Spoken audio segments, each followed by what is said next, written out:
విభజన కష్టాలు వెంటాడుతున్న ఆదాయార్జనలో రాష్ట్రం దూసుకుపోతోంది. తొలి త్రైమాసికంలో 7 ఆదాయార్జన శాఖల్లో 15.92% వృద్ధి నమోదైంది.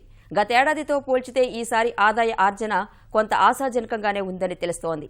అనవసర ఖర్చులు తగ్గించాలన్న ముఖ్యమంత్రి ఆదేశాలతో వృద్ధి రేటు బాగా పెరిగినట్లు కనిపిస్తోంది. అమరావతి సచివాలయంలో ఆదాయార్జన శాఖల అధికారులతో ముఖ్యమంత్రి చంద్రబాబు సమీక్ష నిర్వహించారు. 2017-18 ఆర్థిక సంవత్సరం తొలి త్రైమాసికంలో 7 ఆదాయార్జన శాఖల్లో నమోదైనట్లు అధికారులు సీఎంకు వివరించారు. అన్నింటికన్నా 68% వృద్ధితో గనులు, భూగర్భ వనరుల శాఖ ముందు నిలిచింది. వాణిజ్య పన్నుల శాఖ 9,000 కోట్లకు పైగా రాబడితో ప్రథమ స్థానం దక్కించుకుంది. రిజిస్ట్రేషన్ల శాఖ 892 కోట్ల రాబడి సాధించగా, రవాణా శాఖ 833 కోట్లు ఆదాయాన్ని ఆర్జించింది. గనులు, భూగర్భ వనరుల శాఖ 511 కోట్లు ఆదాయాన్ని సాధించింది. గత ఏడాది తొలి త్రైమాసికంలో ఈ శాఖ కేవలం 304 కోట్ల ఆదాయాన్ని మాత్రమే సాధించగలిగింది. రెవెన్యూ శాఖలో 64 కోట్ల రాబడి ఉండగా, అటవీ శాఖ ద్వారా 12.24 కోట్ల ఆదాయం వచ్చింది. మొత్తం 7 శాఖలు కలిపి తొలి త్రైమాసికంలో 13,244.37 కోట్ల రూపాయల ఆదాయం ఆర్జించాయి. గత ఏడాది ఈ సమయానికి ఈ 7 శాఖల ఆదాయం కేవలం 11,424.85 కోట్లు మాత్రమే. జిల్లాల వారీగా చూస్తే 4,584 కోట్ల ఆదాయంతో కృష్ణా జిల్లా ముందు వరుసలో నిలిచింది. 3,444 కోట్ల రాబడితో విశాఖ రెండో స్థానంలో, 230 కోట్ల ఆదాయంతో శ్రీకాకుళం జిల్లా చివరి స్థానంలో ఉంది.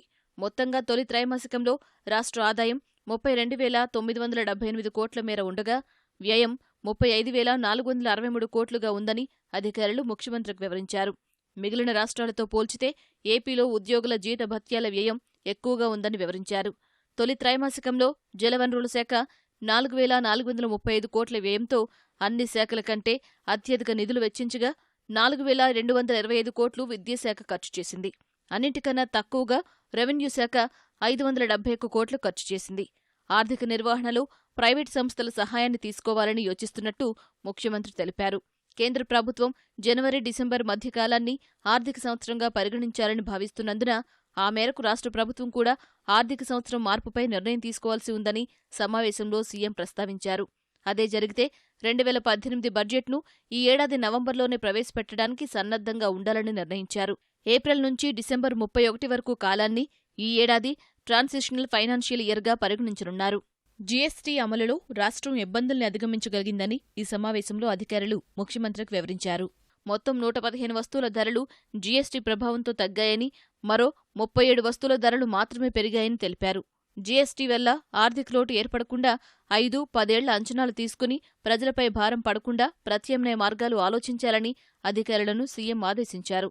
స్టాంపులు, రిజిస్ట్రేషన్ల శాఖలో ఆదాయం తగ్గడానికి కారణాలు విశ్లేషించి 15 రోజుల్లో నివేదిక ఇవ్వాలని ఆదేశించారు. పరిశ్రమలను ప్రోత్సహించేందుకు రాయితీలను బడ్జెట్ కేటాయింపుల నుంచే కాక ఏపీఐఐసీ నుంచి రుణంగా తీసుకునే మొత్తం నుంచి అందించాలని ముఖ్యమంత్రి అధికారులకు సూచించారు.